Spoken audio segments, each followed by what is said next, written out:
A hypothesis dating back to the late 1800s states that Ashkenazi Jews are all descendants of the Khazars. In the 600s CE, in southeast Russia, a multi-ethnic conglomerate of Turkic people founded a powerful state made up of people from many different ethnicities. This was the Kingdom of Khazaria. The theory goes that in the 8th century, the Khazar ruling class converted en masse to Judaism on the instruction of their ruler. According to this line of reasoning, these Jews didn't migrate from Jerusalem and Babylonia into France and Germany, but rather migrated from modern Russia and Ukraine. The lack of proof for the theory hasn't prevented it from catching on with a number of geneticists, historians, linguists, and laypeople. It even has support from academics at universities in Tel Aviv and Sheffield, England. The problem is that the Kingdom of Khazaria was destroyed sometime in the late first millennium, and the next time we have records of Jews in that area, today's Western Ukraine and Belarus, is over 400 years later.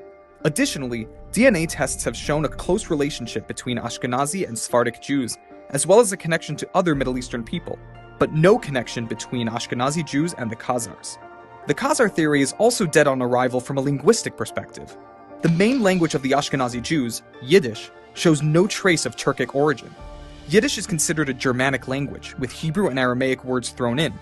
As the Yiddish linguist and author Alexander Bieder puts it, the personal names and surnames borne by Jews in Eastern Europe during the last 6 centuries, as well as the Yiddish language as a whole, do not contain any link to Khazaria. So, who's pushing this theory? Well, certain academics, for one. Their hypothesis got a big bump in 1976 when a writer and amateur anthropologist named Arthur Koestler published the now-debunked book, The 13th Tribe. Koestler thought that by proving Ashkenazi Jews were actually more European than Semitic, it would upend the foundations of European anti-Semitism. Ironically, Koestler's claims only served to feed anti-Semitism by accidentally resurrecting a theory that would only go on to serve the interests of bigots and the uninformed. After its publication, supporters expounded upon his claims even further, while detractors called it anti-Semitic.